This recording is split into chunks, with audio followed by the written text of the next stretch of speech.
6월 12일 아침 저희들에게 주신 하나님 말씀은 시편 18편 말씀입니다.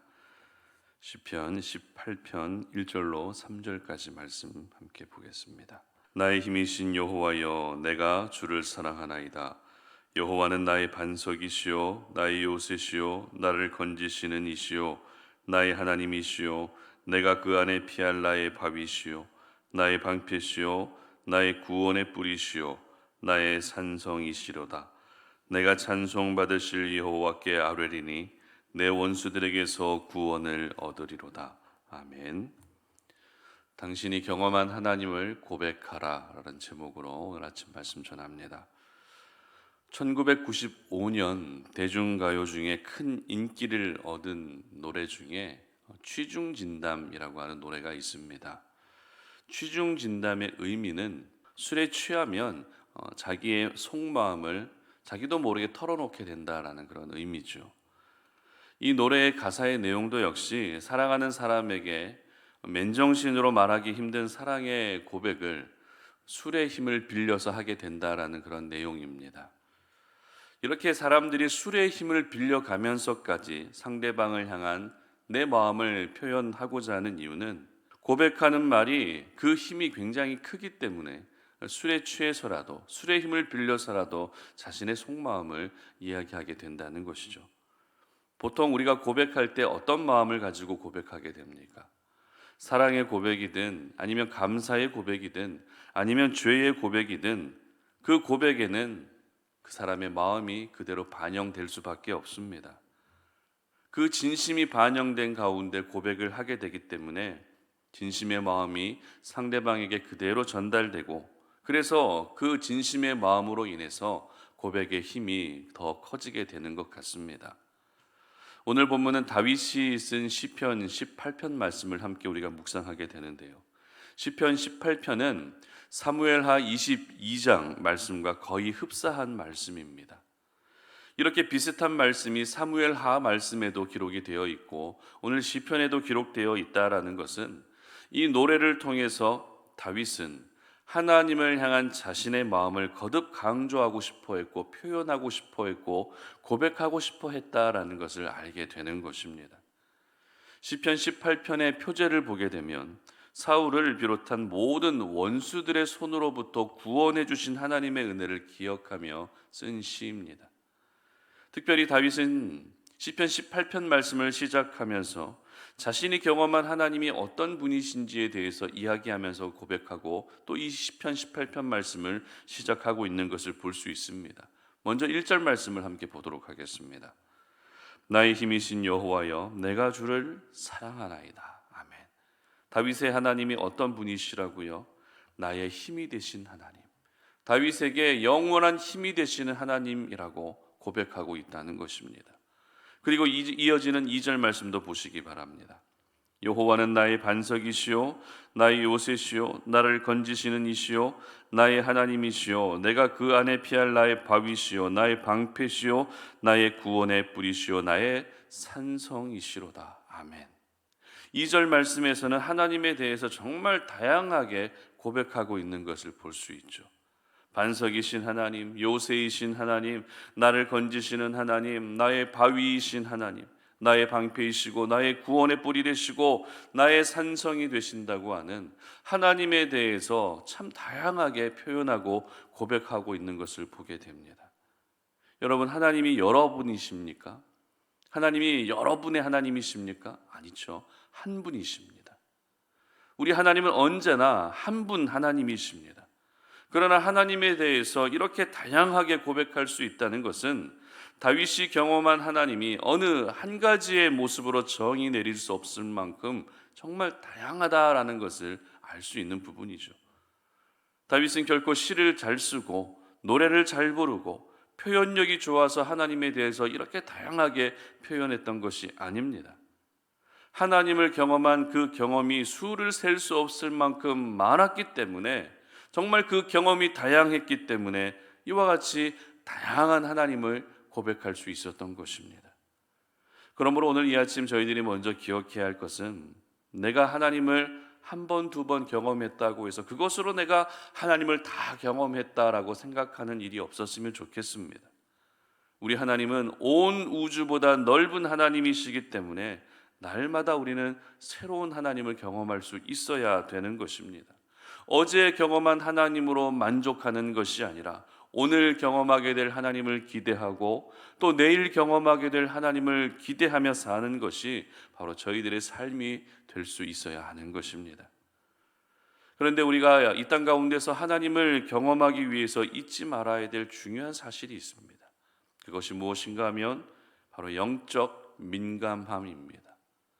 우리는 보통 하나님을 경험하는 것에 대해서 생각할 때 어떤 대단한 모습이나 사건들 그리고 초자연적인 특별한 현상을 통해서 하나님을 경험할 수 있다라고 생각할 수 있는데요. 물론 그렇게 하나님을 경험할 수도 있지만 우리 인생 가운데 하나님이 우리 가운데 찾아오시는 대부분의 사례를 보게 되면 우리의 일상 속에서 잔잔하게 차분하게 다가오실 때가 더 많습니다. 그렇기 때문에 우리가 평소에 영적으로 민감한 상태가 이어지지 않는다면 잔잔하게 찾아오시는 하나님에 대해서 전혀 느낄 수 없게 되는 것입니다. 그러나 영적 민감함을 가지고 살게 되면 어떻습니까? 아무리 조용하게 다가오셔도 아무리 잠잠하게 다가오셔도 우리는 순간순간 하나님의 일하심을 느끼게 되고 캐치하게 되고 하나님을 경험할 수 있게 되는 것입니다. 그러므로 오늘 이 아침에 우리가 기도하실 때 하나님, 내 영혼이 영적으로 둔감해지지 않게 하시고 항상 영적인 민감함을 유지할 수 있게 해주셔서 오늘도 이 기도의 자리에서 하나님을 경험할 수 있게 하시고 오늘을 살아가는 이 모든 하루의 삶 속에서도 하나님을 경험할 수 있게 해주시옵소서라고 그렇게 기도할 수 있었으면 좋겠습니다. 이렇게 우리가 하나님을 경험하게 되면 우리를 위험에서 건져주시고 위기와 고통에서 건져주시는 하나님을 경험하게 되면 그 다음으로 해야 할 것이 있습니다. 그것이 바로 내가 경험한 하나님을 고백하는 것입니다.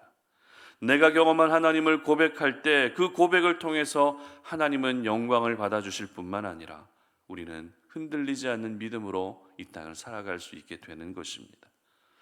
그런데 우리나라 사람들의 약점 중에 하나가 바로 이 고백에 약하다는 것입니다.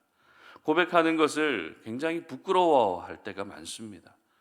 고백이 가지고 있는 강력한 힘을 알고 있으면서도 막상 내 마음을 말로 표현하고 고백하는 것에 대해서 굉장히 어려워하는 민족이 바로 우리나라 사람들인 것 같아요. 그러다 보니 부부 사이에서도 어떻습니까? 사랑을 잘 고백하지 않습니다.